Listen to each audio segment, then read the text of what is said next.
Straw Hut Media. Hey everybody, welcome to another episode of Release Date Rewind. I'm your host Mark J. Parker, a movie lover and movie maker, and I'm so thrilled that you are here. Thank you for joining us today. This is a podcast that celebrates movie and TV anniversaries, and we have a very special movie to talk about today.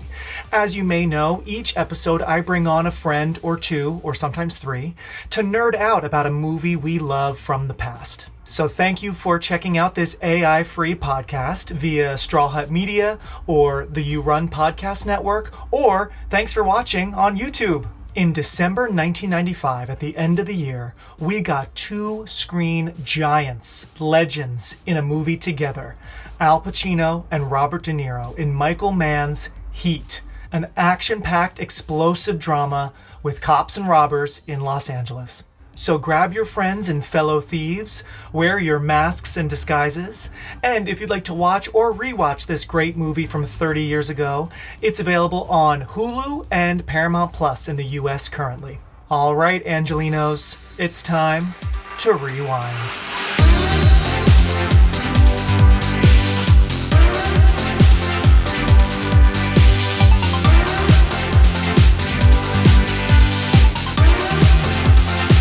Are recording, and I'm so excited to have a great fellow film lover on the show today. I've loved his page for a while. He does consistent posts, reviews. He's a film fan. Everybody, welcome Dallas from Film Fiend. I should say that. You're not a film fan. You're a film fiend. Hi, Dallas. Hi. Thank you so much, Mark. This is awesome. Again, I was just telling you that this is my first podcast, so thank you very much. Honored. Yeah, and I'm thank you for doing it, because you're like a big Instagram of guy. Course, you might be like, okay, this little podcast, sure, I'll give you my Sunday afternoon, but no, I appreciate it. This is so awesome. Anytime I get to geek out with somebody about film, I'm all about it. Yeah. Record it, don't record it, I don't give a shit. So right. I'm great. The same way. Any conversation you can have about like a movie or movies that you're both loving, like, God, that's a good chat. You know what I mean? At a party or whatever. I'm in a group, and like I'm the guy that always like communicates via movie quotes. Oh, love it. And mine obviously, like, usually sometimes like are a little obscure. They're not like good. They should be. Not like from Talladega Nights, and everyone's just like, cool, we're gonna get back to talking what we're talking about. Right. Of course, no problem. Yeah. You're okay. Note to self, I'll just file that away for just me to say to myself, right? Yeah. Oh yeah. Some of the most like strange quotes I say to myself around like the house, and I mean that's why we love movies, Totally. And it sounds like you've loved them for much of your life. Are you? Yeah. I'm in my late 30s. Are you late 30s? So I just turned 38. Okay, we're the same age. Yep. So, cool. Yeah. Happy birthday. Thank you very much. Oh, yeah. When's your birthday? I'm April. Are you more recent than that? I'm August. So. Oh, okay, cool. Happy belated. Nice. 38. Yeah. Pretty good. Pretty good so far. Crazy. Right?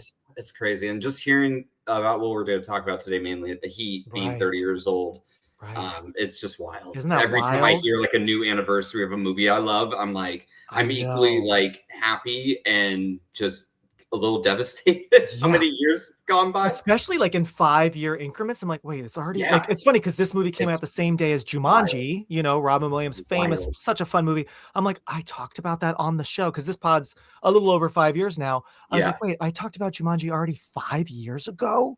What? And I'm still doing this, and like, what? Like, it's wild how time flies. But are you like me, where like even before conversations like this, would you like to watch like old movies either for the first time or ones you love and want to rewatch? Would you like to kind of celebrate them for like big anniversaries, or not necessarily? No, I totally do. I always try to see if they're playing in the theater, especially with my wife. I've really brought her into the fold. I think that she didn't have a choice.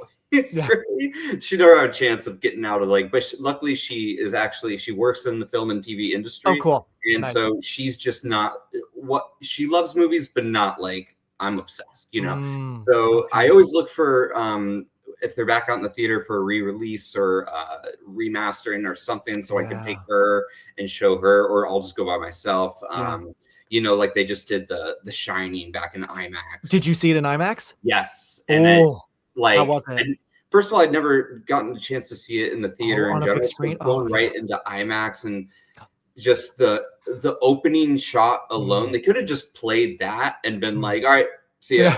I would have been good. Like, and then the blood coming, so many iconic scenes, but the blood coming through the doors, the opening sequence of the credit rolls. And was the quality good on IMAX? Like it was, so good, but still had that grit and that grain. And it just really held up and like was just a beautiful way of seeing it. And the sound design was all remastered. So like the scenes in the maze especially were I can go what on a movie. Oh my god. Yeah, so no, I'm glad you went because I know they were just doing that and I was looking near me. I'm in New Hampshire, so I have some theaters, but like the cool ones aren't really nearby. So I'm like, all right, should I try to like go over there? I don't think I can make it. So I think it's probably already like out of theaters now, but I'm glad you got to go. And that was your first time seeing it on the big screen. And also did it for Interstellar. I always try, like when they replayed it in 70 millimeter IMAX, I went like twice just to get it. Because when it first came out, it wasn't projected like that, at least where I was at. And I don't think it was in 70 millimeter in any way. I don't know if it was. But anyways, I went back and saw that twice while I was in the theater, just to at least like if it doesn't come out like that again, which I'm sure it will. But it probably will. But hey, you never know, right? Like this industry is weird and things are taken away and things change. You never know. So it's like go enjoy, 1,000%. Right? So this is, I guess, me in a way.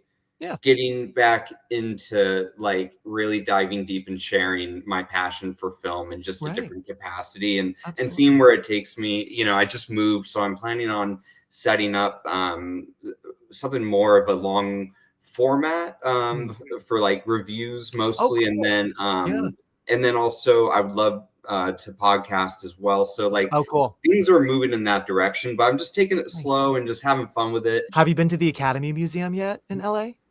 Check it out. I feel like you'd love it since you're a big fan of all this stuff. I finally went last summer, or no, 2 summers ago. It's a blur now. 2 summers ago, and wow, there's so much in there. We didn't even get to everything in one day. I bet. Yeah, I know. I've like kicked myself in the ass of like, why haven't you're out in LA? Like, try to carve out like a whole afternoon, and there's multiple floors and costumes and. You like the real scripts, history. You know, in cases, it's like, oh my god, real good nerdy stuff. 1,000%. But yeah, if anyone out there who's listening doesn't know your page, which I'd be shocked by, I know you were telling me. I know it's pretty simple, it's pretty straightforward. It's not like but tell us about Film Fiend. How long have you been doing it? What can we mostly find on your Instagram page? Because I love it. You're so sweet. Thank you so much. First off, because Film Fiend came from I actually. Can't take 100% credit for it because I was always trying to work at something like snappy and like some of this film or like something like that clicks. Right. This book Patton Oswalt wrote. If you don't know Patton Oswalt out there, go look him up. He's one of the best comedians ever lived, and he's fantastic and he's smart as shit and he's a great author. He wrote a book called Silver Screen Fiend. It's about when he was going through a rough time and he pretty much lived at the movies. He just went and was watching 3 to 6 movies a day. Wow. And just really found, some peace in doing that. And so I love that book. And the fiend part, like kind of came up. I was like, Film Fiend. Oh, done. Yeah. Yeah. And so Patton, if you're watching this, I appreciate you, man. No, wow, I hope. I also love the Misfits too, so like that was nice. Kind of, but yeah, Film Fiend was just something that just clicked right away, and so I started it last June Oh wow, not that long ago, like a year and a half ish. Yeah. Oh my gosh, Dallas, good for you. That's great. Yeah, no, thank you. And it came out after my mother passed away, and she got me into movies from a very young age. Love that. I was from the first movies I remember watching as like a baby were Indiana Jones trilogy, Star Wars, obviously the spin-off Ewok movies. Oh my god, yes, that's what I'm talking about. Yes. Yeah, Moonwalker, Michael Jackson, like I loved all that stuff. And then I started getting into they let me just watch I took it very seriously. So I think that they saw that and knew that I wasn't gonna be like, oh, he's gonna go act this out now. Right, right. He's actually just absorbing this and learning, and like, so I remember then my dad showing me older movies because he loved movies too, like Alien and The Thing. Yeah. And did you watch The Thing like as a kid? Oh yeah. Oh wow, Halloween. Oh, I watched Halloween and Exorcist religiously as a kid, but I didn't get to see The Thing until more like late teens by the time I really got around to it. And I mean, that movie is so good, but so gross and disturbing. So as a kid, man, I'm just imagining. That's cool. Yeah, it's really so that blend, I really started enjoying like horror and science fiction after seeing The Thing and Alien and then Aliens. And so my mom would kind of take me to the movies and we'd go see newer films, and my dad would he was more of a, he didn't like going to the movies that much, so he would he'd get me all into Jaws. Oh, Jaws, of course. You know, just all of those classics that everyone that loves. had its 50th earlier this year. I talked about that on the show. Yeah, I love that. Insane. Yeah. So insane. Right? I know. Yeah, it's wild. Spielberg, everything's Spielberg, really. And then I started getting into, Tarantino. And I remember watching Reservoir Dogs. I was like, I just yesterday saw the whole bloody affair, Kill Bill. Oh my God, yes. Yeah, it was lovely. It was amazing. It was glorious. So good. Because I had seen those, I saw part 1 and part 2, over 20 years ago in the theater with my dad. My parents are also big movie lovers, just like yours. And my dad especially showed me like Nightmare on Elm Street when I was like 6. Like he was showing me all sorts of stuff, and we went to the movies all the time. But I saw Kill Bill 1 and 2 when they were separated, years ago. And so it was and love those movies, but I hadn't seen them in a good long while. But seeing them on the big screen again, it's funny how our brains, with like a movie that maybe you saw a lot when you were younger, and then there's a gap, you've got plenty of other stuff to see. As soon as the scene's going on, you're like, oh yeah, I know where this is going. Like, you think your brain's foggy, and then all you have to do is see these faces, and like see the sword or see the whatever set, and you're like, oh, you know what I mean? It's just like this warm blanket that you. Yes, that's what I like to say too. Like and you're just in your element and your zone, and like it's pure escapism for me. Yeah, and it's just like I get, especially with the great filmmakers. And when they're utilizing every single tool at their best, whether it be the actors in the film, the sound design, the cinematography, the direction, the editing, when it all just is in there, and it's just pure, there's nothing better. So seeing these films that we're so lucky to have seen when they first came out in theater, like Kill Bill and all the Tarantino films and stuff, but seeing the whole bloody affair and him finally giving the let's get it's okay, let's release it, because it was only like very rarely I think he would show it at like his theater, it was hard to track down, and that way it's getting younger people into movies as well, because I that's feel the most like important thing, it seems like everyone's so glued to our phones that I know I'm a big TV lover as well, but I feel like I rarely watch TV anymore because I'm busy, and then I just kind of spend too long on my phone. You know what I mean?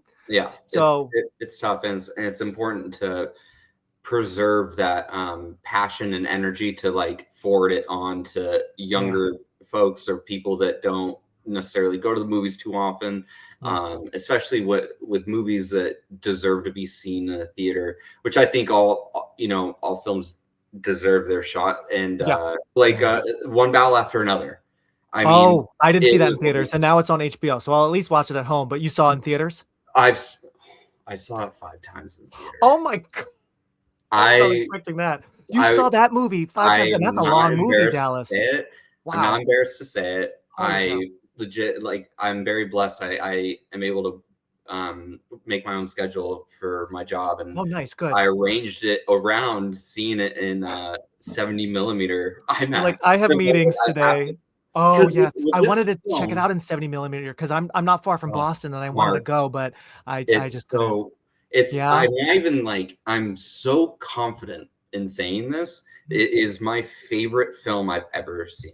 Oh shit! Not only of 2025, of your whole life. Even of my entire life of watching films.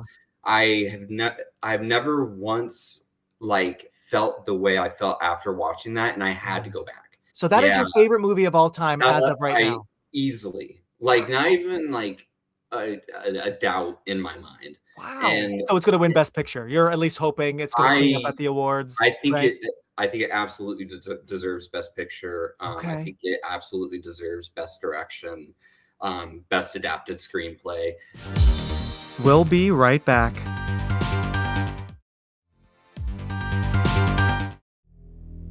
He's here. I can feel it.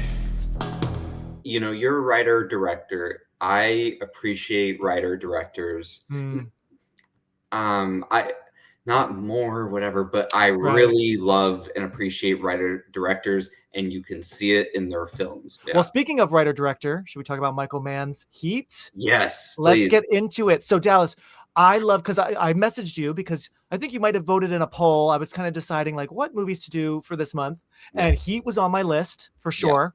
A movie that I haven't rewatched this a ton, but it's so memorable. Like it sticks in my mind, When did you feel like you first saw this? Did you watch it at home? So I actually remember it pretty vividly because the first thing that comes to mind is my mom and my sister talking about Robert De Niro and Al Pacino being in a film together, but actually like in a film together, not like Godfather 2, which I hadn't seen. I'm 38. I was 8 years old when Heat came out. I didn't see it in the theater. No. I don't know why. I think my mom, she found out the length of it. It's nearly 3 hours. It's a long one. Like, I don't know. So we kind of like slid around it, and I didn't see it for another few years. Okay. But I remember the trailer though, and I remember it just looking really cool and like something I had never seen before. It was really seemed really dark and raw, and like the Moby's soundtrack, that Moby song, the water, it was in the Dallas. background. It was just like this. It puts you into this trance, and like what the movie does. But even in the trailer, it's just like tells you so much. But I remember seeing the trailer, I was just like, wow. And I then finally got around to renting it with my mom, and even my mom was like, "You haven't seen Heat yet?" I'm like, "No." And what, by now you're what, maybe 12? Like you're still young. Totally, you're still a kid. exactly. I was like, "Yeah, no." And so I remember watching it, and it was back when those days when you had those huge. My mom had just got one of those big box. Oh yeah. You know what I mean? They're like 4,000 pounds. Oh my God. They have I was gonna say speakers set up on the bottom, and they're like 30 inches depth. Yeah. It's wild. It's like a fucking it's like a cube. It's a true it's like a generator or something. Yes, it's just and it takes up an entire wall, but it was the best thing ever at that point. And like I remember her friend gave it to her because they couldn't take it. So anyways, we watch it on this screen. And I am 12 years old. I've never seen anything like this movie, and it was long, but it didn't feel long. And I was so like the character building, the world that he creates, and the fact that it's like it's Los Angeles. Like this is in California, but I'm 12 and I grew up in Orange County, so it looked like this other world, and even from like the beginning when the credits are rolling and that soft hum comes and the trains are coming, the blue lights, and it's just like hypnotizing and it's like calming. Yeah. And I feel like in this film Michael Mann's just like a master filmmaker, but he does have this like neo-noir, dark, tranquil, like almost it's like a stillness that it goes throughout the entire film, even when there's like chaos going, and maybe that's why the chaos really hits, because he maintains this like cool, and even with the characters, they're professional, they're calculated, and it's just a fucking great movie. I can go on this. I'm so right there with you, because especially this movie, but a lot of his work, there's like a peaceful tension, if that makes sense. Totally.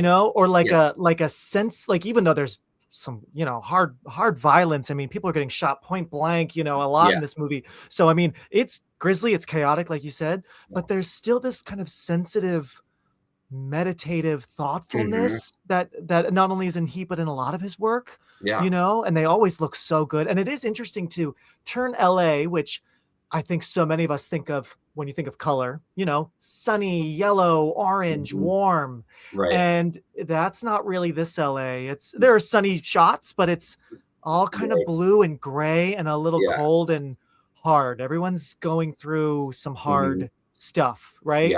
Right. Yeah. Absolutely. Yeah, you said it perfectly, like peaceful tension, Yeah. like the coffee table scene is a Oh, perfect example of that. It's just the amalgam of all that filmmaking yeah. and style, and it's put into that scene where there's just so you're just white knuckling it, and Yeah. but they are both, they know what's at stake for both of them, Right. and I had never seen that in a film either, and Mm. they're both like at the top of their game And they at that like respect each other, right? Like totally. it's the kind of thing where if one of them just did something else, they actually would be like really close friends. Do you know what I mean? Totally.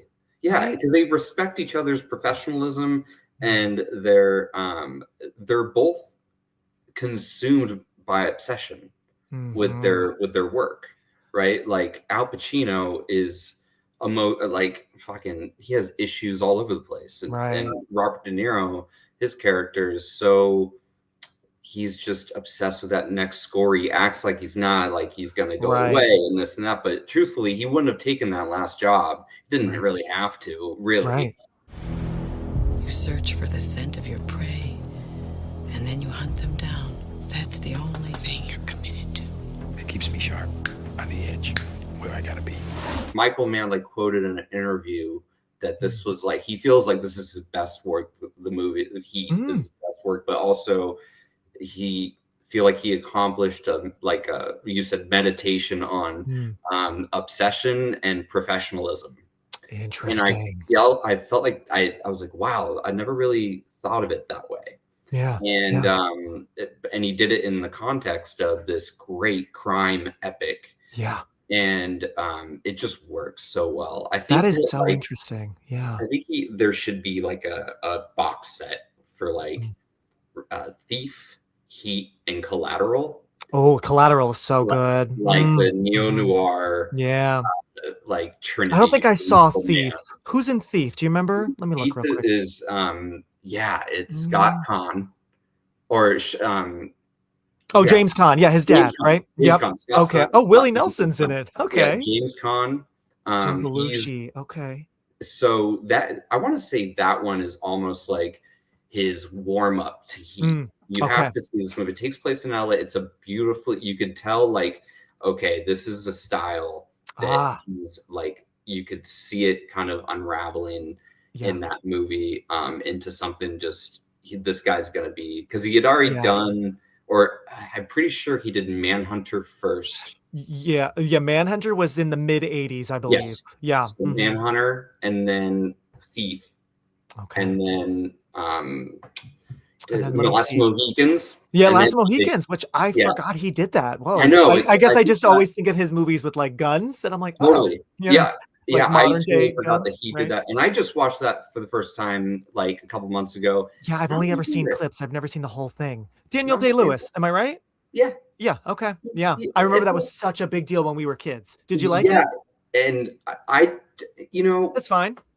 not my gig. Okay. I thought it was a little overdone, a little melodramatic. Daniel Day-Lewis is always great, but I just don't think he like the whole thing. It just wasn't my thing. Mm. Wasn't Okay. my thing. Yeah, a little maybe overrated, or because that was, I just feel like that poster of him was like everywhere at like the It's video beloved. It's a store. loved Yeah. movie.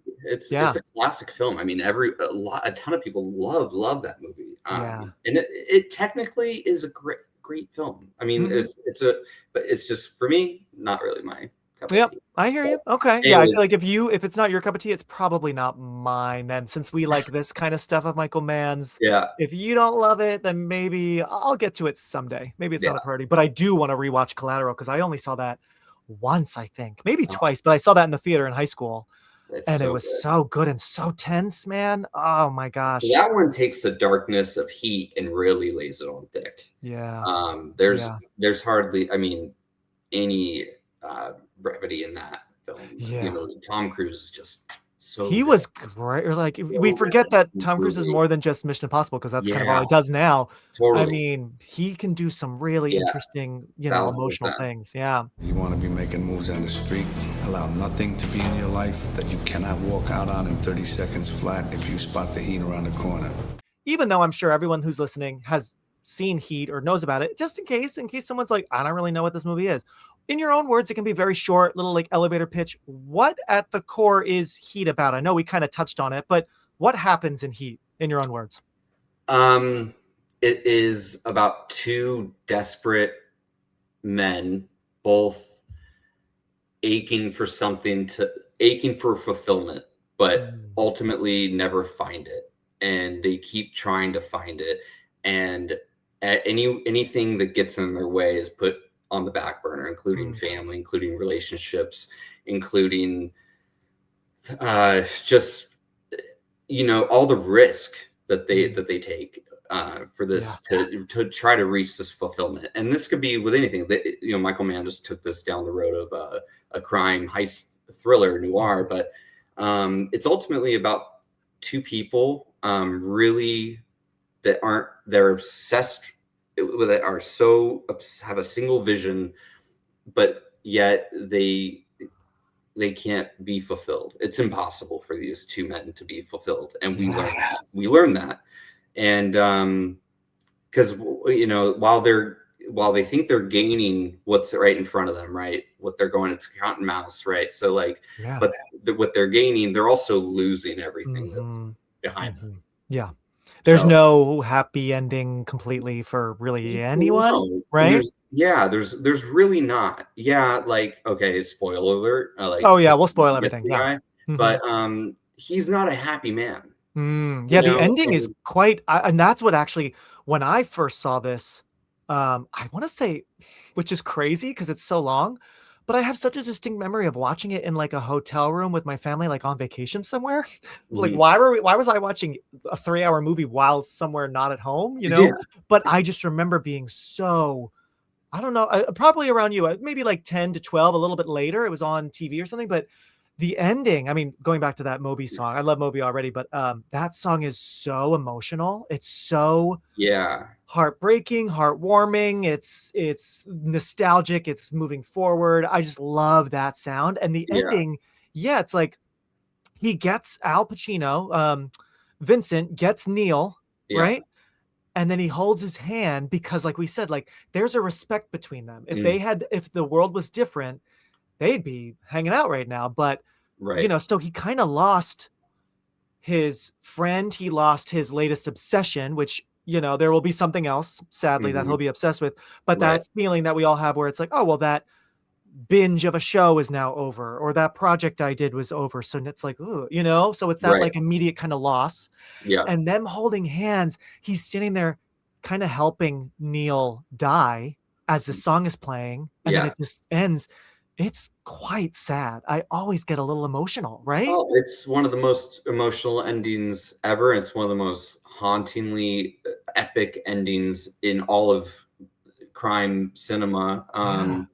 I think And also because it's such a masculine, yeah, movie. Everyone's 1000%. it's so manly, Yeah, and this that also I take it from to like how Neil is he's isolated, and we see throughout the film how he Mm, keeps himself isolated in case he spots a heat around the corner he needs to dip, right? But mhm, he ends up falling for this woman, and he mm, realizes that when they're at that dinner table, when they're all having dinner and they all have families around all the crew, right? And mm, he's like, fuck, I miss her, mm, and mm. he thinks that okay, we start feeling okay, he's going to be fulfilled with this person, they're going to get away, Right. but he chooses at the end to go after and get the revenge, right? And Which keeps him isolated, which mhm, isolates him forever from this person. We yeah. know it. We Oh, know it. man, the And way he she knows looks it. at him is Oh, devastating. and Amy he Brenneman. knows it. They both know it. He's never coming back. And so that's huge in itself. But then when Pacino goes up and holds his hand, Mm-hmm. and he's not alone when he Mm-hmm. dies. That's like, that gets me choked up, Yeah. because it's not, because he's not only like, you know, he knows this guy. He knows this guy in and out.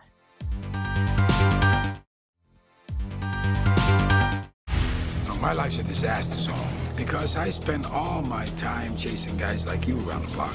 Yeah, I just think it's the ultimate ending. It's sad. It's super satisfying, but it's, you know, you're sad that Neil got shot. It's like, Yeah. that's a masterful filmmaker right there. That's When a good you're point. able to get the audience to root for the bad guy. Yeah. Like, you want Neil to get away. Right. You want Yeah. him to fucking, you know, go get the guy and get the girl, or at least get out of town alive, you know. But it's just, they couldn't have picked a more perfect way to end the film. And then the song comes on, which I had never heard something like that before. It Moby sounded, knows, and it's so funny because a year later, December '96, Moby ended Scream with his song First Cool Hive. So like, man, the mid '90s knew how to end a movie with a good Moby sound, right? 1000%, Oh, 1000%. yeah. And I just remember that it just is such a, like, talk about a hypnotic scene. You're just so locked in after this whole epic film, and it's just comes down to those two guys, and the fact that it's real. That was shot at LAX. There's no sound stages. There's real fucking planes going over. They actually had to time the shots because of the lights of the planes. Wow. So they get that awesome silhouette, right? Of Neil, and that's when he turns to shoot him. That the was shadow. all Oh my god. fucking timed. Really? Like, Wow. that is insane. That, because they had a base shots based off, because Michael Mann wanted these awesome silhouette shots as planes were flying over, and you see like the horizon with the lights in the airport, and it's, you know, how beautiful that shot is, and that ending itself. But yeah, the crew was timing for when planes were actually going over to get those shots. Like, there's no talk sound about stage. Preparation, right? Yeah, like spending time and minutes and wow. And like, I think that the reason too why the movie's so, you get sucked up into this world, and as I get older and spend more time in LA, and you know, but it feels so real for a reason. It's because they shot on location. I mean, for that shootout scene, that's just like, oh my god, it's crazy. All the work involved, right? Like 1000%. I mean, not even the work for the story. Like, when you think of the permits and all that paperwork, all that like shit to shoot in a big city on the street. Yeah, with like things turning over and exploding, right? 1000%. And that was the first time I'd ever seen a movie where guns sounded that real and dangerous and loud. And I remember when I started getting older, I started like really geeking out with my sound systems and cool. Yeah. So as more things started coming out, like DVD and like surround sound and sound bars and stuff. Yes. So especially when those things, and you really get that full sound of what Michael Mann intended, of how it feels so real. It's still, no other movie that I can think of that I've seen will ever sound near that shootout scene in LA, in my opinion. I think that's, and I mean, the way Val Kilmer in that scene, he doesn't have a whole lot of dialogue in the movie. No, he really doesn't. I kind of forgot that, because it had been it had been a while since I saw the whole thing in full. Yeah. You know, because he's got such a look, you know, and he's on the poster, and like, you know, he's the third name. So, you know, and then you're like, oh, okay, he's in it, but yeah, he doesn't speak a lot. Totally. And I'm sorry, I'm kind of like rambling a lot. Oh, no, ramble. I love it. I'm like, and after recently like rewatching, I was like, yeah, his part is interesting, because like, he obviously says a lot with very little in the scenes with him and Ashley Judd, especially when he has to take off, but even when their little fight happens. But other than that, he's very quiet. He doesn't have a whole lot of dialogue. You could tell he's just overcome with the debt that he has with him, just desperation. I think it's just, And hence why he's so like, hey, we got to do this. I need this, brother, you know? Yeah. So they go and do this heist, but he rules that shootout scene. He is that whole fucking scene. I don't see anybody else in that scene but Val Kilmer. Right. Him going back and forth, and like military, they still use that film and that sequence to train. Really? Do they really? Oh shit, I didn't Look know. it up. Him with that clip reload when he's behind the car and does a quick clip reload. Yeah. Military officers show that to soldiers to show the correct and best military reload procedure. Like, it's wild. So the extent, like, talk about like preparing. I mean, the extent of Val Kilmer went. I mean, because it just looks so real professional. Like, he's going back and forth, and it's so. I mean, these guys are. It looks like they were in the fucking Navy SEALs. Right. Oh you know? yeah. And at times it really does feel kind of like a documentary that way, where it's like, no, these aren't actors. These are people that do all these things in real life. You know, and it's they all move with such confidence. Yeah. Yeah, and it's all like loose held. There's no still cam shots really in that scene. It's all running around and chaotic. Oh yeah, fucking perfect. Oh yeah. But and like you were saying, it really the script that Michael Mann wrote and the way he directed it, it really ebbs and flows between these big chaos. It's almost like a musical in that way, where like if the chaos was like and the tension were like the musical numbers, and then we go quieter again, and we kind of go into everyone's homes and their families, and you know, right, and then we spend some time with them, and then we're gonna, you know, crescendo into another big musical number, right? It's very much it's very like operatic. That. His filming is very epic and operatic, and like the way he develops all of the characters in this film too is, I mean, yes, it's a long film, but we have our main players in the group of, you know, thieves, and then the police squad, but like all the other characters that are surrounding these guys are all so well built out, and you feel like, for example, the cook, I forget his name. Is it Dennis Haysbert is the actor? Am I right? Yes. Yes. So he gets off parole. He goes to work for this fucking awful person at this diner, and you don't, at this point in the movie, you don't know who this guy is, but you can assume that he is maybe in some capacity. He just got off parole. He's in some capacity, maybe knows Neil in some way, but all we needed to know that was that he's off parole, and that he's being introduced. He wouldn't just be being introduced for no reason. He's like one. So that's a very smart way to do it, because he also doesn't have a lot of dialogue in the film. Right. But his scene when he's sitting down with his girlfriend, I believe his wife, maybe. Right. And he's drunk, and that rips your heart out. And you've known this guy for what, 3 minutes of the screen. Right. Right. And Michael Mann knows how to do that very well, and knows how to get a character and like developed in that way very quickly, where we're already rooting for him or feeling for him, and we just met him a few minutes ago. It's like an instant honesty in the performance, in the writing. It's like instantly like, okay, I know a few things, and now I got him right. Totally. 1000%. And just the little players, like how he I love that. I always forget Danny Trejo is actually a main character. And that his character's Trejo. I'm like, oh my god, what? and he again doesn't get a lot of screen time, but when he does, he makes a use of it. But his death scene is like, I completely forgot about that.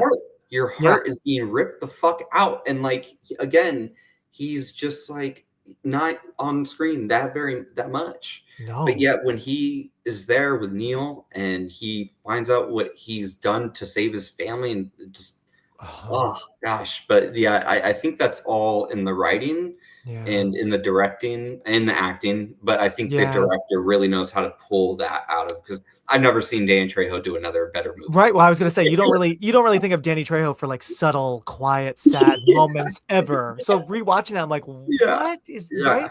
It's beautiful. It's what's great about this movie is it's so hard and gnarly and bloody and rough. It's a Yeah. rough movie, but it's also so beautiful and Mhm. touching, right? Yeah. And even like that scene with him where Yeah. he's asking Neil to like put him out of his misery, please. Like his wife has been killed, I Yeah. think, right?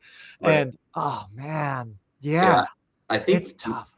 Michael Mann is just like a master at observing and conveying like the human condition on Mm, film, mhm, and just still like even rolling with like that theme that we have of just the professionalism, mutual respect, like even with that death scene with Danny Trejo, like mhm. he's not begging for his life. He knows he's dead, but he, Neil is sad. He's Mhm. not mad. He's not upset at him. You know, Right. he knows it's just this is business. This is what I have to do. And he's dead. You know, he's dying Yeah. anyway, and just. But he's ultimately very sad that this happened. Yeah, he got routed Yeah. out, but fuck, you know, like what, you know. Right. This was one of his team members who he actually Yes, liked because he doesn't like what's the really bad guy's name with the long Wayne hair? Girl.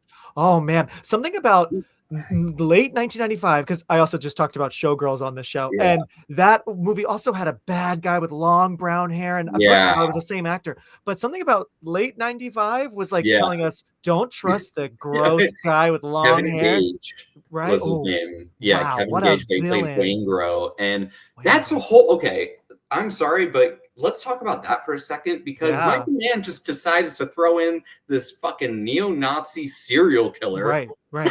Yeah. into And it this somehow mix. still works. Like another Yes. movie would be like, wait, What? I'm sorry, this is very distracting, but This it's should not. timed so well where we Yes. meet him, he's kind of a fuck up. He totally Yes. like he killed that's like when I was like, whoa, God, like I forgot how this movie is very blunt with the violence. I mean, he's Yeah. just shooting these cops who aren't doing anything, right? They're Not yet. following orders.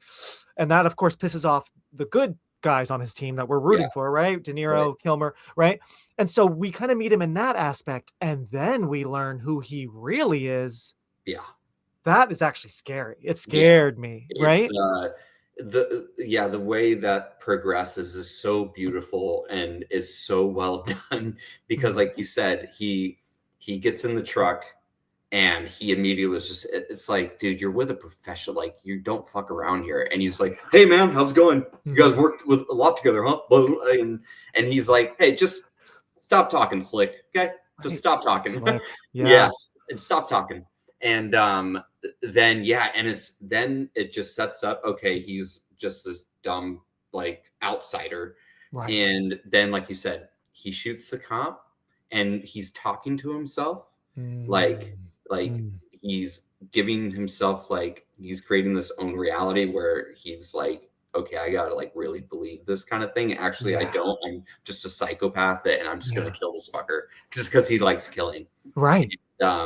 Yeah, he doesn't even know this team at all. He just does like a pickup job. He just Ooh, yeah, the more I think about it, it's really gross and yeah, really terrible. Because you're right, he's new to this team. I think, yeah, yeah, we meet him with like Tom Sizemore's character, like kind of picks him yeah, up and they're right.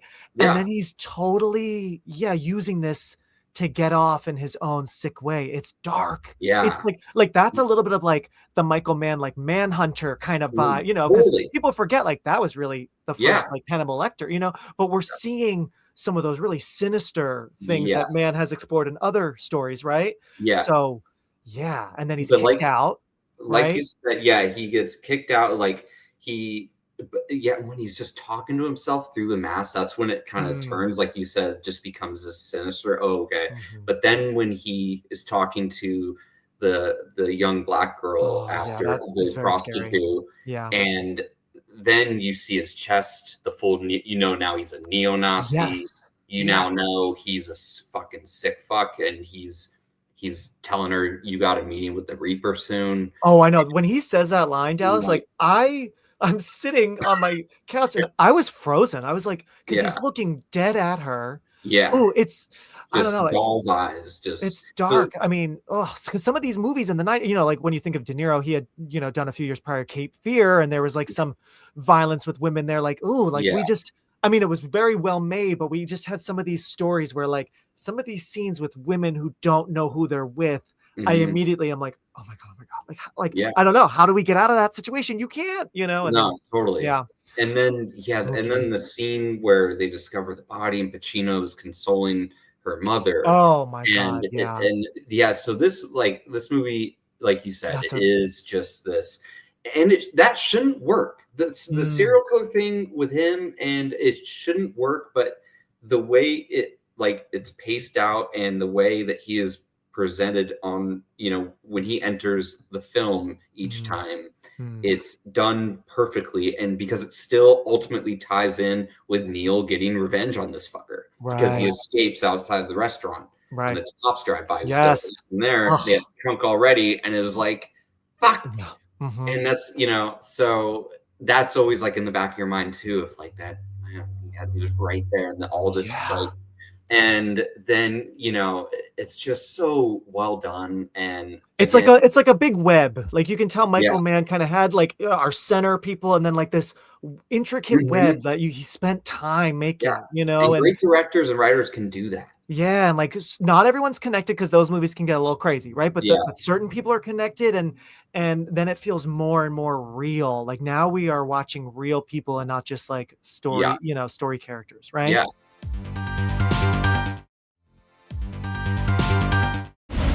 I do what I do best. I take scores. You do what you do best, trying to stop guys like me. You've been walking through our life dead. All I am is what I'm going after.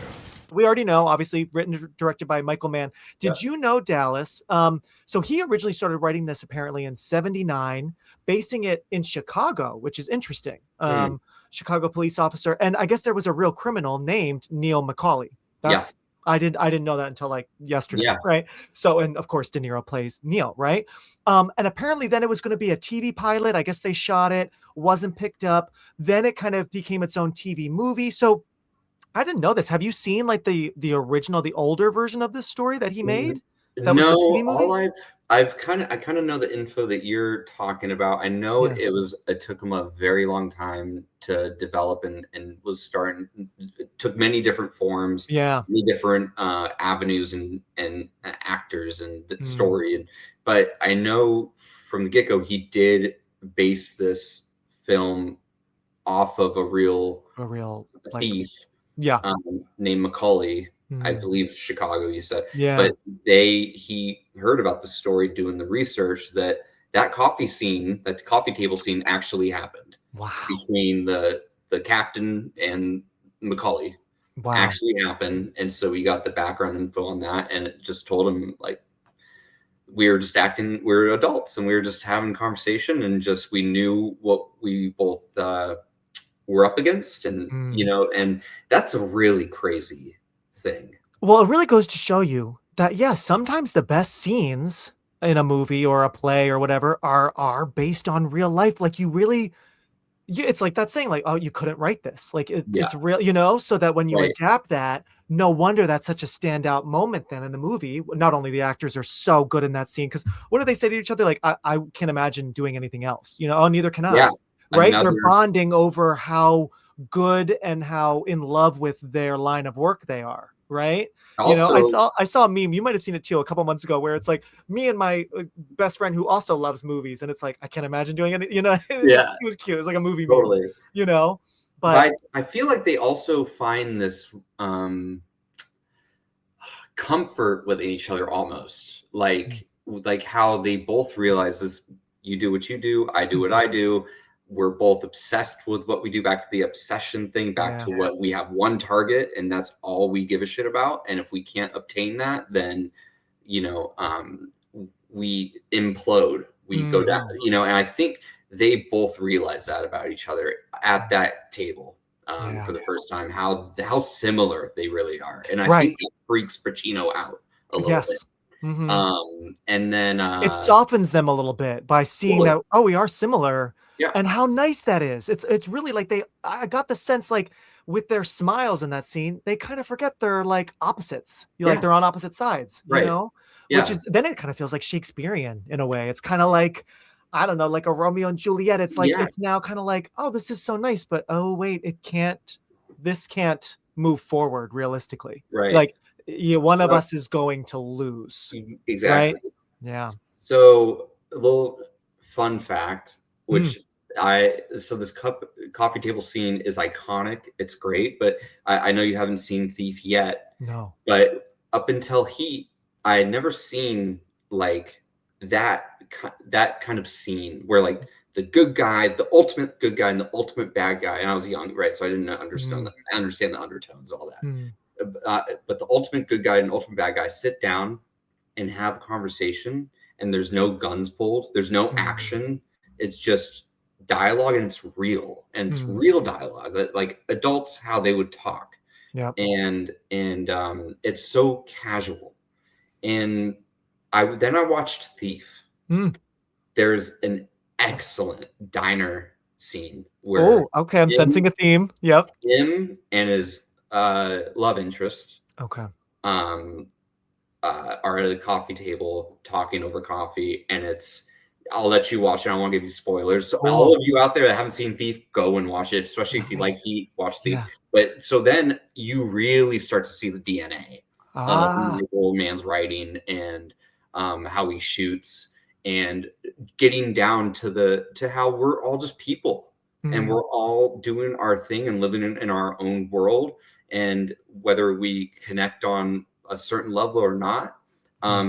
Those two, Neil and Vincent, connected on not on the law, but on many other levels. Yeah, they are the same person on a totally human being. Yeah, like they could go golfing together, like totally right. And they probably really wanted to. I feel like at the end of the scene, they're like, "Hey, well, what are you doing now?" But they can't, right?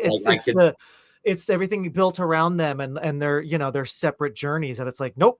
There's no, which is, that's why it's sad. It is a bummer, because it's like, think of all the connections you can make with people if you weren't already kind of on your tracks that might oppose each other or going very, you know what I mean? It's all those kind of misconnection kind of things that I kind of think about with this movie, Yep, 1000%.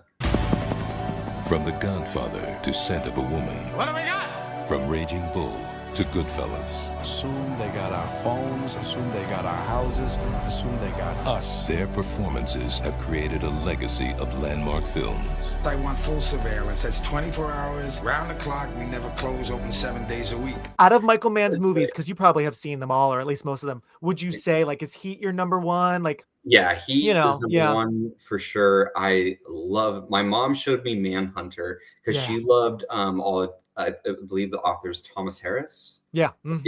So the Silence of the Lambs, Hannibal, and Tom Noonan, the actor who is in Manhunter as Hannibal Lecter. No, he's not. No, that's Brian Cox as Hannibal Lecter. Brian Cox. I've always forget. Yes. Succession, right? Yes. And plenty of other things. But no, Tom Noonan, he's such a creepy guy. He has a role in He's Dollarhide, I believe. Dollarhide. He's like the actual serial killer on the loose. The guy that Ray Fiennes plays in Red Dragon. In Red Dragon, of course, which then kind of became more famous. But so he plays that little character though in Heat. When he's giving him he's the guy in the wheelchair. He has this little tiny part, but he's so good. And it's great for like movie fans to be like, I know the connection here. 1000%. And so, Heat's definitely my favorite. I love Manhunter.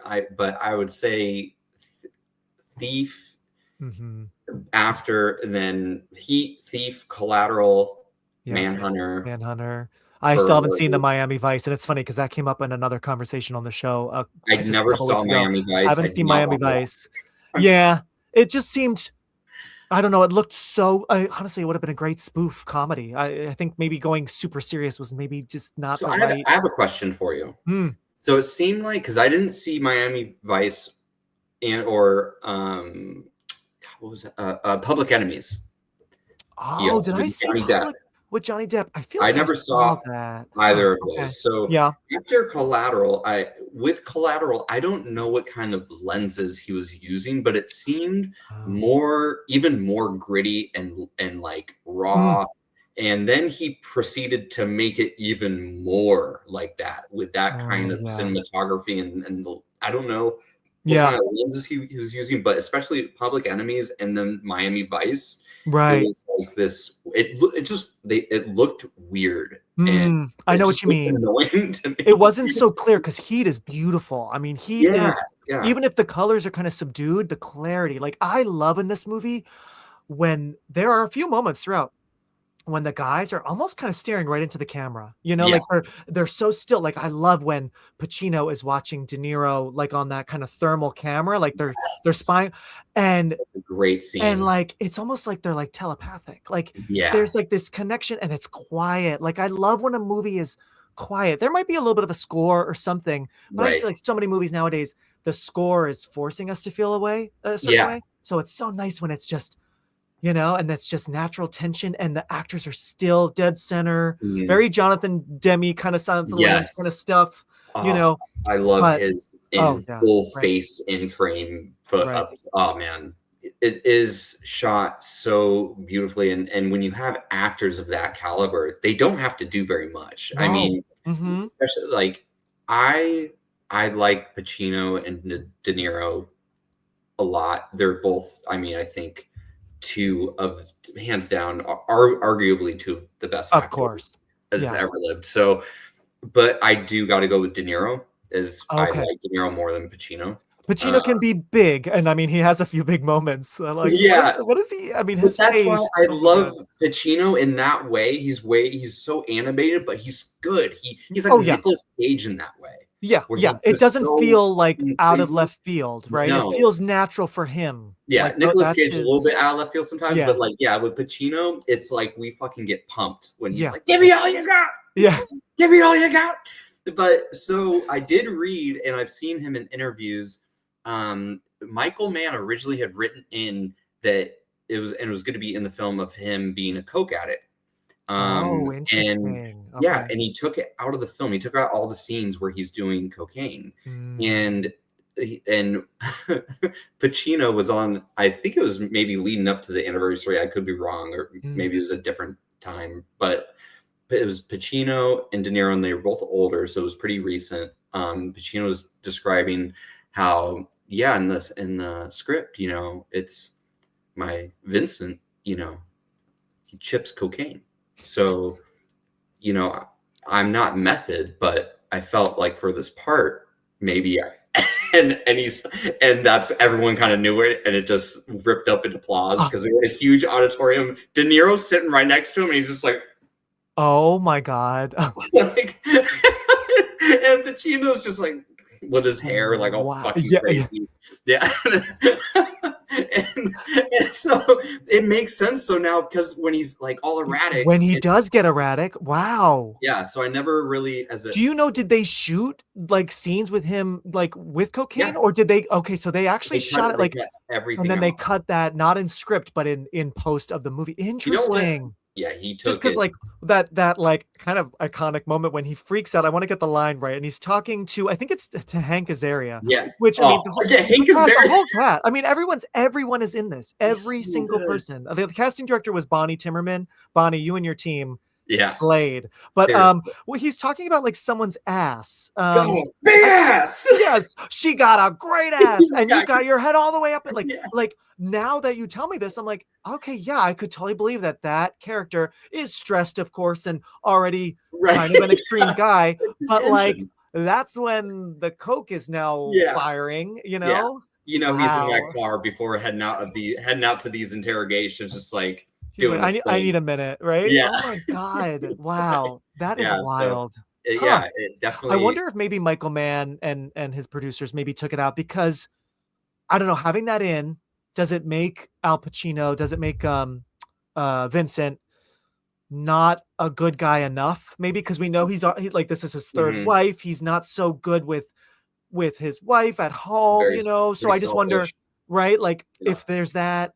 And then plus drugs, are we still going to root for him? I mean, I don't know, maybe, but also it was the 90s, so maybe it was like too much, Yeah, and I agree. I think it definitely would have changed the film. I don't know how much, because we both know Michael Mann knows how to obviously bring in a ton of different aspects and dynamics between characters and their traits and what they do and their attitudes and whatever. But I think you're right. I think it just would have put a much darker cloud over Vincent. And just because again, the movie is about two professionals, right And if he's two a cop getting operated high, professionals. Yeah. right? Like, ooh, that feels. He's erratic, right? He's a very passionate person, and already he's a Mm, cop, he's a detective, right? But mm, like those erratic explosions, I never really put, because it's not in the film, and it mm. is definitely like, oh, that's just him. That's just Pacino doing Yeah, Pacino. yeah, But yeah. after I read that, I was like, oh, of course. That makes And sense. Yeah, now without it, we just kind of see him as someone who is explosive, and maybe yeah, that's why he's had multiple wives and and can't seem honestly, to, I'm right? like a 1990s cop in Los Angeles, a detective. Come on, Yeah. like I think quite a few of them maybe were really Yeah. battling were, Mm-hmm. Mm-hmm. but yeah, I was True. like that makes sense. Now, for the first time, America's two most electrifying actors collide. Al Pacino, he had just done Carlito's Way and Scent of a Woman. He, of course, already won his Oscar for The Insane. Godfather, right? Robert De Niro had just, well, it's funny, Casino was still in like the top 10. So he was in two big movies at the time, which is amazing. 90s insane Right? year for, Oh, yeah. it's right. I mean, he was so busy. So he Yeah. he was just had done Casino, Frankenstein, which I do love his Frankenstein. That scared the shit out of me as a kid. I do appreciate that Most one. forget he's the monster. I know, because he feels like a completely different person, right? It's Have you crazy. seen? I'm sure you've seen the new Frankenstein, Guillermo del Incredible. Toro. Okay, I started watching it and then it was too late and too long. I was like, I need to finish it. So okay, good. I gotta do that. If you were Do gonna it tell me like during- it's okay, I'd be like, all right, maybe I won't finish it. No, it's fantastic, but starting it late when you're a little tired Yeah. is definitely isn't the best, because I don't know why I there's started that at mostly like 11. Yeah. in like the first half, then the second half it turns up the heat, and Oh, you're okay. in now the monster's story. So Yeah. it definitely Yeah, the fits. story of Frankenstein, even in the De Niro one, always a little slow to get going, right? And 1000%, so so I'll continue that. But he had just done that in A Bronx Tale, and then Val Kilmer did have a huge 95 because he was Batman, yeah, Batman Forever. So, yeah. which I mean, I did love that one. I know that was one that started getting a little like campy, schlocky, with Joel Oh, Schumacher. I was But obsessed with right? that one when it Oh, came like out. the Riddler Yes. and Two-Face and Oh. Nicole Kidman and we had I mean that I really want to rewatch that. I The haven't watched that one toys, in years. the action figures, Oh, I yeah. was obsessed with The that. glass. I remember like they were like glasses at McDonald's. Yes! Right. The cups. Yeah. Yes, like real glass Yeah. mugs. Uh-huh. Yeah. I They think I would just never spit. now. Oh my God. I know. It was My big. It was a dad- big deal, right? My dad would like go through the line over and over and just get pissed because we don't have the Joker one yet, or whatever the hell. And he would go around. What did he really? He was on a mission to collect them all. He's like, just please, Did you ever get them all? Do you I remember? think we ended up getting them all. Thanks, Dad. Right? I don't know what they ever That's happened to them, so but they funny. were, Yeah. they were really cool. Oh, they Like, were so cool. They were actually well, yeah, we used them for like Carved years. out glass. Yeah. Like, yeah. They fucking weren't just, like, McDonald's right? budget. Yeah. They would never now. Forget it. No. Are you kidding? Yeah. That'll fall apart That's before really funny your you first remember drink's that. even over. Oh yeah, that was a big deal. But Yeah. so that's where our leads were. But I want to just throw it out real quick to you, Dallas. I want to hear, like we said, it's such a male heavy movie. Makes sense Yeah. because of like the, what everyone's doing. But I just want to shout out the women in this movie. There aren't many, but they have such interesting, for me, very memorable things to do, Yes. and even like you mentioned, the smaller character of that girl's mom and how Pacino Oh, hugs yeah. her, and like Yeah. that does help us see, that's why, like, I don't know, the Coke thing is so interesting because it's not good, obviously, Yeah. but then it's like he struggles with his wife, but then he is so loving to a woman who needs some, support. So I don't know. I think that if the movie could have been longer, I think that would have been interesting to just give him more layers that, like, yeah, he kind of can't get out of his own way, but he is such a good guy. He takes Yeah. his job so seriously. But anyway, no, I love that moment. But I just want to shout out, like we mentioned, Amy Brenneman, Natalie Portman. I Yeah. forgot young Natalie Portman. She was only a year after The Professional, Yeah. right? And holy Second cow, film, just right? And she doesn't have a ton to do, but like, Yeah. tangoing with Al Pacino, and yes, yeah, it's and I just completely forgot she incredible. tries to kill herself, and wow, that gives him, That's a brutal scene. brutal. It's so, You- because he's a tough guy, but here he's got to be a dad because her dad, we know, from their conversations, is not a great guy, and Mhm. oh, it's really touching, right? And I Yeah. forget she she does make it. We don't really see her again, but she She doesn't. does. Yeah, okay. She does. Yeah. Because Yeah, I'm they're in pretty the sure we don't hospital. see her again. There's no like final scene with her anywhere. Well, and right? then so interesting that you are talking about that part because and the whole women in this movie, and I'm starting to think about it, but before that, in the hospital, the mother and what's her name? I have Oh, it. yeah, that's Diane Venora, I believe. Yes. She is such a good match for Al Fantastic. Pacino, right? Yes. Because like we don't get to see her a lot, or I don't know a lot of her work. But I knew her from like Romeo and Juliet the year after this, and she had Mhm. done. But man, the two of them are such fire, right? Yeah, and we see She's the like, most of her and their yeah, dynamic yes, and with her and her daughter and that whole with her dad. But anyways, at the hospital, Hmm. back again with Neil and her, they're sitting there and they come to this almost reconciliation of their breaking up. And it's a Mhm. mutual Right. thing, and she's being kind about it. He's being kind about it, and they're just both coming to realize like he's realizing like I can't get rid of this, you know, and you I won't be able to give you what you need ultimately. And it's been a desperate shot. And it's been all a facade and bullshit because he's just never been a part of that, you know, relationship really with his work. And I think that scene is a really pivotal moment too in the film because that part is right before he goes and gets after Robert De Niro towards the end of the film. And so now we have him leaving his are they married? I think they're married. I feel like he said this is his third wife. Third, I think, yeah, my right? third. Yeah, in the dining room, he's like my third. Yeah. Yeah, yeah, that's great. Yep. So yeah, his third wife. So now he's leaving her in that capacity. Yeah. While De Niro is leaving his love, His new girlfriend, right? Yeah. He's fallen for. He loves her, but he even chooses his job over. So they're both this like parallel is happening throughout the entire movie between these two guys. And ultimately there's all the women in this movie just get shit on. Yeah. I mean, really, like it's really kind of, and I don't know if that's deliberate. It feels like it because really think of Ashley Judd's character, right? I mean, she's treated like shit by Val Kilmer and Chris. Right. They have a Already baby, right? Don't they have like a little kid and they have she's got to kids. do all that? Yeah. Yeah, and like he's a gambling junkie, and then he's a thief, and she's just like, "What the hell are we doing here?" She is cheating on him with Hank Azaria, Yes. right? So that I do love when Robert De Niro catches them. It's like, you know, because he's his great. friend, you know. Yeah. Anyway, but yeah.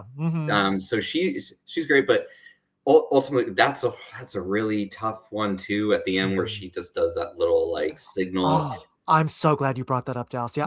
I love that because even though she's had shit to deal with Val Kilmer, with Chris, right? He's right there. And like, also, I just love it because it shows that she's kind of part of his world. This isn't really a movie that's, I mean, Amy Brenneman, her character, Edie, I think, is so new to Robert De Niro's life that she doesn't really know much of what he does, right? Like, no. But like Ashley Judd knows what's kind of going on, and for her to know like a signal like that, man, it's such a small kind of short moment, but that was so powerful, right? And how long history he's been a part of this in the history. I mean, that's what's so good about this film that Michael Mann's able to develop these characters and their backstories with very little. Very little that where like the audience sees one thing and they know their fucking whole history of the relationship. But yeah, that scene, I never understood it really what she was doing. Because when I was really young, I was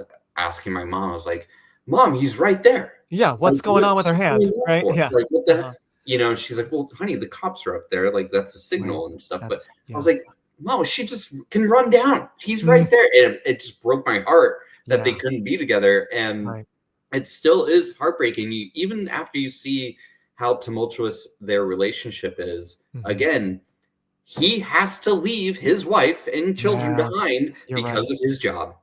Yeah, it really makes you think like, I don't know Michael Mann's like personal history with his family, but it feels kind of like, yeah, did dad have a kind of job that like took over everything? And so it was either job or death, Right. because you're right. All these women have to either end up alone or they have their children that they now are like single moms, basically, Yeah.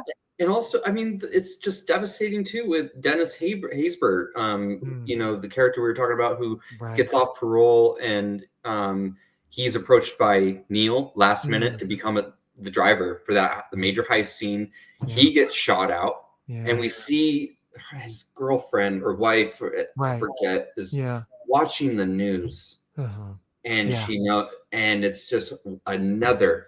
He leaves her behind because of desperation and a job, and that's pure desperation, and just almost like this movie's about like toxic bromance or something. You know what I mean? Like, man, I don't know what like, it is. Yeah, is it the need for men to be seen as like important, and then they do things that they shouldn't be doing, but they feel important in the eyes of other men, and then they die or they get caught or and now the good stuff they had going on is over, right? I don't know exactly what I mean, other than it being tragic and real, because when those things happen, whether you're together with someone or not, your life is going to be destroyed or upended. But like, it just is definitely a theme that's very obvious in the film and is shown and exhibited in every one of the characters, even with Danny Trejo, and he's talking about how they were going to kill his family, and they killed his family. And it's just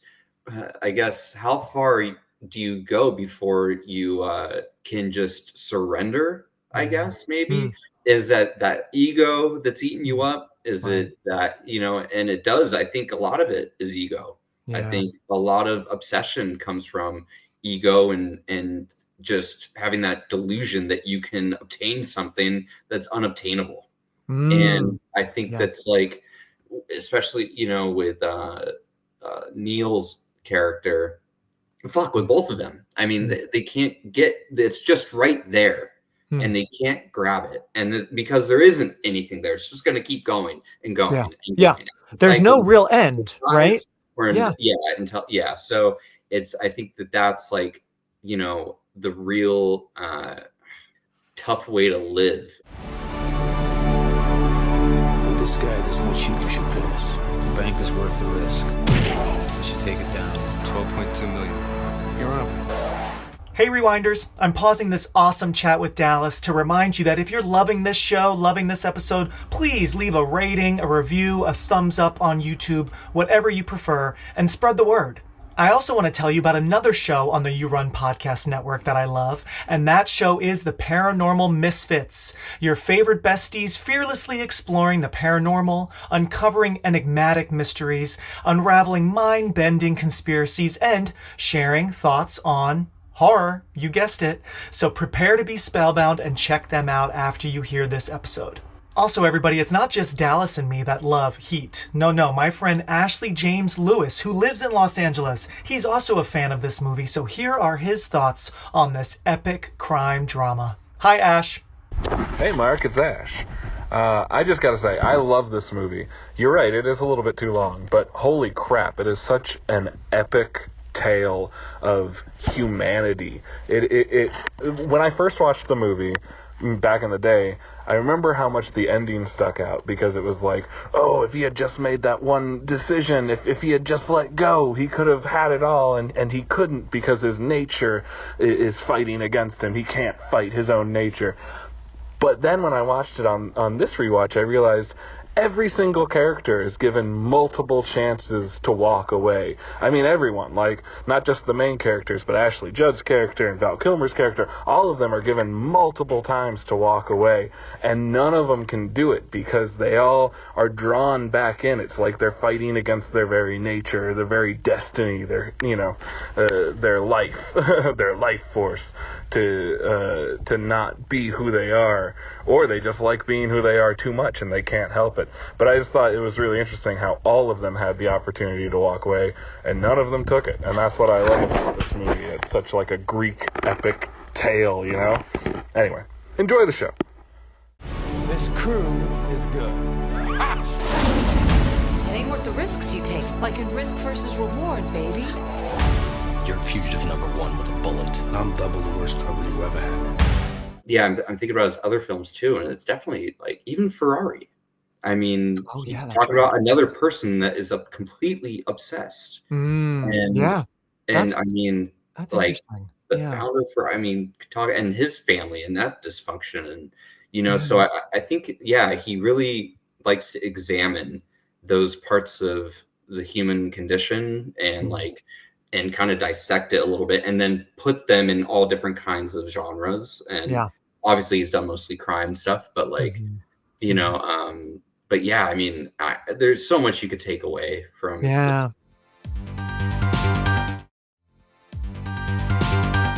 If I'm there and I gotta put you away, I won't like it. But I'll tell you, you are going down. What if you do got me boxed in and I gotta put you down? Because no matter what, you will not get in my way. I will not hesitate for a second. I don't want to say it's bleak, but it's not really a happy movie at all.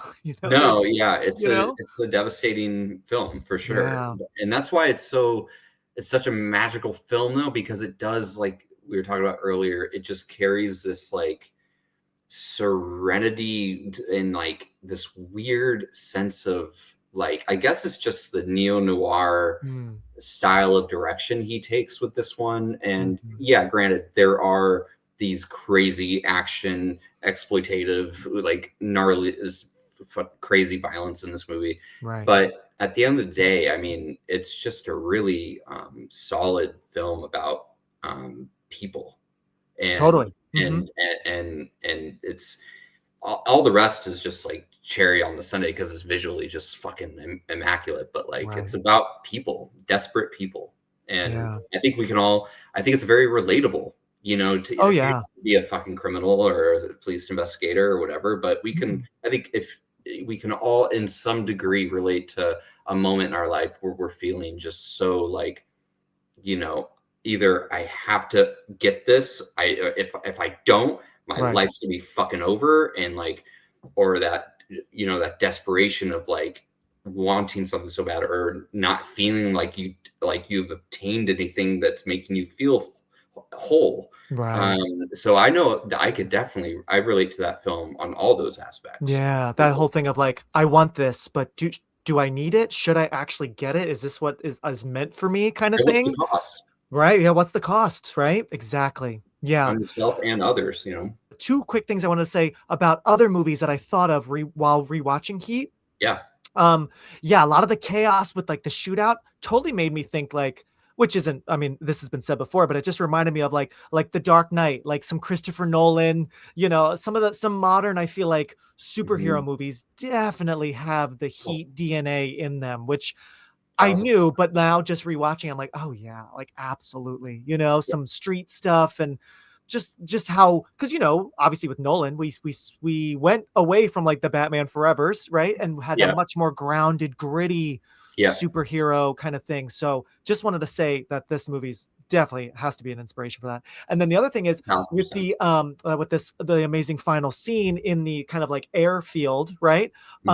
It's funny because just a couple months prior was Seven, with Morgan Freeman, Brad Pitt, and how that ending scene in that like field, it's funny and like, and obviously the heaviness of that movie as well, right? Like, isn't that interesting just to see, because they probably were being made at the same time, but just a couple months apart, and they have very similar looking endings and a somber, there's no happy end, there's right? Oh man, and it's like it's two scenes. Sorry, I didn't mean to cut you off. Oh no, I just thought that was just a fun little connection. You brought up something really fucking cool. And I never thought about it like that. But they're two very similar endings and two of the most iconic endings in cinema ever. And both directors, Fincher and Michael Mann,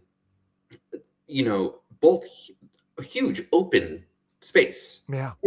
Big, and they bring it down into right here. And they make it feel so claustrophobic. And so I feel it both in the airplane or in the LAX scene where they're both hiding behind the like the just carrier boxes or you're whatever. right, storage something. Yep. And it's just like, but it's this vast, airport and airport landing, and stretches on forever. It's LAX and it's the lights, but they're just right there, and they're just slow. It's cat and mouse. And then with 7, like you just said, again, huge, open, vast. But we're and all then right they pull here it with the right box. in. Yep. And it's circling, and it's just circling those 3, and just what happens and unfolds in that is just right. Yeah, that's a good way to both put it. endings are equally haunting in different ways. Yeah, and any good movie, I feel like it can really put you in the place. I know 7 is sort of set in like sort of anywhere, a city anywhere, where it's very, very vague. Obviously, Heat is very LA, but and the shots of like the city at night. I mean, it's some really gorgeous stuff they got. But I usually tend to love a movie that I'm right there in that location with them. Do you know what I mean? And that's why a lot of movies nowadays, and it seems like they're doing more of this, where it's more sound stagey stuff. Not bad, of course, that's been going on for a long time, but like you just can feel like that's not a real office building, or you know what I mean? Like, you're not dumb. We know phony, because you know what, we have been stuck watching ads and commercials, so we know when things are just sort of in a little stage with the brightest lights. This is not real life, 1000%. And Michael Mann, I will say, is one of the top, the top 3 directors, in my opinion, that his movies always feel real. Wherever they're shot, his worlds that he brings, whether they're local or like Last of the Mohicans or the Ferrari, they always feel real and raw and grounded. In something much bigger than what's on the screen. And he does such a wonderful job of bringing you in and into his, what he wanted it to be on the screen, like what he wanted you to feel as an audience. I feel like he does that so well. I don't know if that makes sense, but hopefully that's why it feels at times kind of like a documentary. Like we're so close to these people, and it feels so lived in, right? Both the actors and like what's happening behind the camera. It just seems like, whoa, you guys are really in this world, whatever it is. So totally. That's why it's so moving. That's why it works. Right. Yeah. It wouldn't work otherwise. Wouldn't work as well, at least. Right. Yeah. And like you said, so many people have tried to emulate and imitate, and sometimes it works really well, of course, and then sometimes you're like, oh, I just want to put Heat on now, and like you said, I think Nolan definitely, with The Dark Knight, you see it all over the map, but a ton of other films, but some work, some don't, but I think Heat has still, that's the best shootout scene still that I have ever seen, that still feels so real, and that people walking in LA at that time were in danger, being extras, even just being in the apartments. Like, what if what if those blanks fucking ricocheted or something, like that there in all, and that's how it feels when you're watching it still. And it feels so kind of like accidental, or it feels like it's unraveling right now. Like, you know what I mean? Like, this is not the plan, or it might be the plan, but that one, like it just feels so just not staged, right? It just hits you in the face so hard. It's just out of nowhere. And that's that pivotal, that second where he sees, and it's just game on. All right. No hesitation. No, hey man, there's a cop over there. Right. Oh yeah. It's like, oh, change of plan right now. AK is out. But anyways, sorry. I love it. Al Pacino, Robert De Niro, Val Kilmer in a Michael Mann film. Ted Levine. Oh yeah. He has portrayed probably the quintessential serial killer in modern film history, right? Yep. After that role, he has appeared in 135 appearances as a cop since then. Oh my God, really? He is in 7 movies as a main character, was playing a police officer, and he played a sergeant in the whole series of Monk. So he is he was literally typecast, and he said he loved playing cops after but 135 appearances as a That's cop. wild. Out That's there really playing wild. the most, I mean, disgusting Oh, and yeah. nightmarish and just, Nightmarish. You're so right. Oh, I yeah. mean, Wow.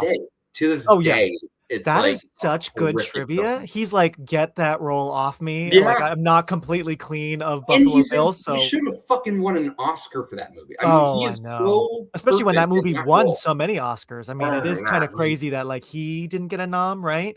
Also, yeah, can I just say, and Oscars, we know it's always fun, don't get me wrong, I'll always right. watch them, but, like, ultimately, they really don't mean much because we talk about movies like Heat that am I correct? It did not get any Oscar nominations? Nothing. That feels and especially in 1995, like, this time Yeah, with De Niro, Pacino, like, everyone is so at the top of it's their, like, game. Not crazy. even, like, cinematography or writing. I mean, Direction, writing, like, I mean, fuck, that's weird to me, performances. right? Yeah, it's That's really really bizarre. weird to me. And I could be wrong. Maybe they're nominated for something like not little, like editing is not little, but like No, maybe yeah, something it's like one of that. the more, like, technical yeah, because editing is Mm, stellar, but no, I'm pretty yeah, sure I'm gonna look it up again. I usually on IMDb, they make it pretty obvious if it had any Oscar noms. It might yeah, have but gotten, you know, I would, others, like yeah, Golden you and I Globes or would know something, if but like somebody had won right? something or nominated Michael Mann Yeah. nominated for best director. Fuck. I just think that is very Yeah, surprising. Yeah, awards, 15 nominations total. I guess it didn't win any of the things it got nominated for, which is also really wacky. It was nominated for an MTV Movie Award for Most oh, Desirable Male for Val Kilmer, so that's good. Didn't even win though. Yeah, I think that is crazy, everybody who's listening to this. I think it is absolutely wild that Heat, a movie that terrible. most people who know Heat, most people love it and agree it might be too long, whatever, you know, all that stuff. But at least most people agree it is such a well-made film. Not Yeah, one major award nomination in any no. category. That's really kind of crazy, right? Another, no, it's absolutely insane. Weird. And this one last thing Yeah. I wondered about for so long, and I recently just looked it up. I don't know why. It always bothered me, but the like it looks like a hematoma or something on Val Kilmer's elbow when Oh, he's I know. I don't think I've noticed it. Neil is Okay. walking in. It's after he has a boozy night, and he Mm, finds Chris is passed out in his house. It was okay. after him and his wife had a fight, Ashley Yeah. Judd. Right. Charlene, I think is her name, And right? yeah, Yeah. sure, yeah. And he's just wearing a white plain shirt, but his elbow, if you look, is a huge puffed out, like it looks like a tumor. Oh my It's God. crazy looking. Watch it back. You will Okay. be like, oh shit. But it's wild because I didn't, and you don't notice it. Like I didn't really notice it. And then when I started to notice it, I was like, that's the only thing I see in that scene now. And I Wow. learned, I was like, I was like, did Michael Mann put this on in the film just to show a little history that he's been through some shit? Yeah. But no, he actually fell and had an accident on stage playing Jim Morrison in The Doors Oh, for yeah. Oliver For Stone. the movie. Yeah. Fell off the stage and broke his elbow so bad the scar tissue built over like the elbow bone and it is like, yeah, just when you watch it No next, I way. swear to God, yeah, it's crazy because I never knew what that was. I was like, why would they just put that random fucking elbow thing in the Yeah, movie? because 'cause you're like, "Wow, man is so detailed." He added Yeah. like a and it's I up for was like, interpretation, yeah, right? maybe he like Whoa. got shot or something. I don't know. Wow, yeah, now I have to totally go back and look at Yeah, but it's ugh. wild. You'll see it and you're like, holy shit. So, yeah, he must have been, like, in character, like, on stage performing, and I Yeah. guess what, just fell off the 'Cause he stage and went landed on his full method in that movie, oh, like, that's right, yeah. full method in that movie. Yeah. It's probably I think he did take drugs during that film too, so he got Val really, Kilmer, really RIP, yeah, I'm sure he did all bad, sorts man. of interesting, The best. wild things He's for one of the roles, greatest right? ever, Was that and, earlier this yeah, that was earlier this year, I think, that he passed. Man, we've lost so some big crazy. ones. Because Yeah, also I wanted to say real quick before we go, just a random fun fact that I just read about because of, yeah. sadly, Rob Reiner's terrible Oh, passing. rest in peace. Ashley Judd just posted about him saying that she was going to be in his film, The American President, which was in the top 10 at the box office at this time, but got his blessing, talked to him directly, because then Michael Mann, as soon as she said yes to Rob Reiner, Michael Mann said, "Can you be Val Kilmer's wife in Heat?" And she was like, oh my God, like talk about a fucking decision. I mean, you know, and I need to see The American President. That's one of the few Rob Reiner movies I haven't seen. Oh, it's so good. I should really watch it now. Yeah, Aaron Sorkin, right? Yeah. Mm-hmm. So being a writer. And I just feel like now, especially with what's going on. Do you like Sorkin, by the way, as a writer? Do you? Yeah, I mean, I don't think I've seen every single Sorkin thing. I mean, I've never watched like The West Wing. I'm sure it's good. I kind of feel like Social Network, I love. So yeah, I'd say most of the stuff, like even that trial of the Chicago 7, the Netflix movie. Yeah, I like that. I thought it was really good. Yeah. And like Few Good Men. And, yeah. I do scenes in my acting class from A Few Good Men because how can you not? You know, I actually want to do scenes from Heat. Oh yeah, Rob Reiner was. Oh my God. So anyway, that's what you're saying. That's a crazy decision. I was and so she like felt terrible, of course, but she's like, I think I have to take Michael Mann's Heat with this massive cast. Yeah. You know, it just seemed like that was more of a no-brainer than maybe the American President. You know, could go either way. Yeah. And she said Rob Reiner was an angel and was like, oh, you absolutely. And also, I think her role in The American President. Maybe it went to like Samantha Mathis. It was like a smaller role. It was a more supporting, you know. Yeah, it wasn't Annette Bening's role. No, it wasn't. It wasn't like she said. No way. It was definitely a side character. Okay. And he said, "Oh, you'll have way more to do with Michael Mann. Even if, like we said, even if she's not in a ton of scenes, she has way more importance to the story." And so incredible. Rob was like, "Go do that. We'll work on something someday." So yeah, thinking about them as a person. Yeah. And also what's cool about Rob Reiner, I mean, obviously he was an actor for a very long time, even once he was making big movies as a director. So he understood, you know, like, right? Like, oh no, you got to take that role. Like that's going to be more work for you. That's going to, you know, so I just thought that was a sweet little, Heat. That's great. I didn't know that.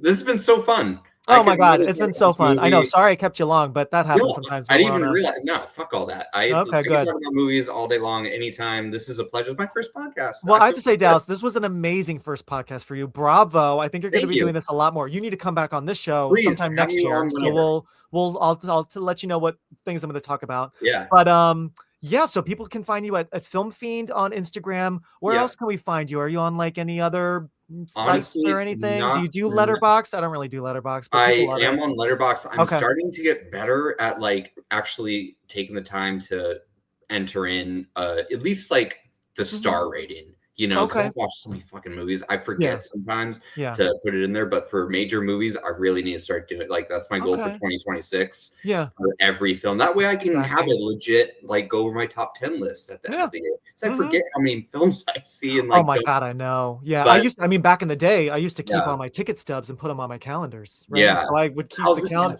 right? Like, but we don't really, you know. I mean, but.